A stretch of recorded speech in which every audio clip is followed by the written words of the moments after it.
মা, যেটা বলছি আর কি, এত এত সবজি লিয়ে আইলাম। আজকে আমার খেতে ইচ্ছা করছে পেঁয়াজ শাকের তরকারি। তুমি বলে দাও তোমার বৌমাকে যে পেঁয়াজ শাকের তরকারি করে। ঠিক আছে, আমি বলে দিচ্ছি। হ্যাঁ হ্যাঁ হ্যাঁ, বলে দাও তুমি। অন্তরা, শুন। হ্যাঁ বলো, কি বলছো? বলছি বিল্টু বলছে আজকে পেঁয়াজ শাকের তরকারি খাবে, তো পেঁয়াজ শাকের তরকারিটা করে দিবি।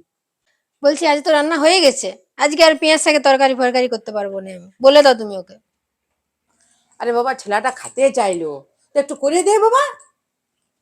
শুনো, রান্না হয়ে গেছে অলরেডি। আমি দুটো তরকারি করেছি, একটা ভাজা করেছি, ডাল ভাত করেছি, সব হয়ে গেছে। আরো আমি আলাদা করে একটা তরকারি পেঁয়াজ শাক কাটবো, তারপর ধুবো, তারপরে করবো।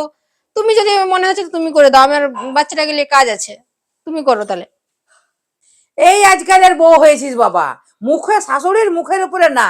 আমরা কিন্তু আমাদের আমাদের সময় আমরা আমার শাশুড়িকে না বলতে পারতাম নাই, যেটা বলতো আমরা সেটাই করতাম।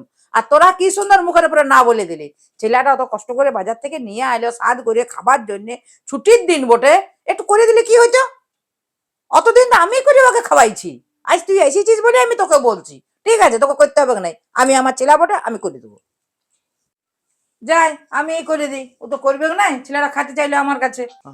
কি হলোটা কি বলো না। আরে অন্তরা বলছে ও করবে নাই। দেখো মা, একটা কথা বলি, দেখো দেখো আমাদের, দেখো তোমাদের যা ইচ্ছা, তোমার অন্তরার বা সবার ইচ্ছা আমরা পূর্ণ করি। ভোরবেলায় স্কুল যাই, 3টার সময় স্কুল থেকে আসি, সারাদিন পায়ের উপর পা দাঁড়ায় পড়ায়। তো এবারে আমরা যদি একটু খাইতে ইচ্ছা করে সেটা যদি পূর্ণ না হয় তাহলে বলে বলে কি বলবো। আমরা আছি বলে এত বড় ঘর, আমরা আছি বলে এত বড় গাড়ি বাড়ি, সবকিছু গয়না গাটি খাওয়া দাওয়া, সামান্য একটা ইচ্ছা তো পূর্ণ করতেই পারে। যে করলো না ঠিক আছে, কিন্তু আমি করব। ঠিক আছে, তোকে অত চিন্তা করতে হবে না, আমি করে দিচ্ছি। অতকাল আমি করে খাওয়াইছি তোকে, এবার আমি করে দিচ্ছি। হলে সে তাতে ঠিক চুপ আছে, কর। সে ঠিক আছে, তুমি মা বটে, কিন্তু উচিত বটে আর কি। মানে বর্তমানে কি হচ্ছে, স্বামীদের না গুরুত্বটা বড় কমিয়েছে। আমরা কি হয়, আমরা বউদের ইচ্ছা পূর্ণ করি, যা বলে গয়না কাটি জামা কাপড় যেটুকু সাধ্য আমরা চেষ্টা করি, কিন্তু আমাদের যে ইচ্ছাটা সেই ইচ্ছাটা আর কি অপূর্ণ রয়ে যাচ্ছে। এটা বড় খারাপ লাগে আর কি। এটা কিন্তু একদম উচিত নয়। তুমি করে দিবে সে আলাদা ব্যাপার। ঠিক আছে, দেখি চলো। চুপ। শুনো মা, অত তোমাকে আর কষ্ট করে করতে হবে না, তুমি একটা কাজ করো, অন্তত শাকগুলো একটু বেছে নিয়ে কেটে দাও, ধুয়ে দাও, আমি তরকারিটা সব করে দিচ্ছি। আর কেন বলো তো আমি করবো না বললো?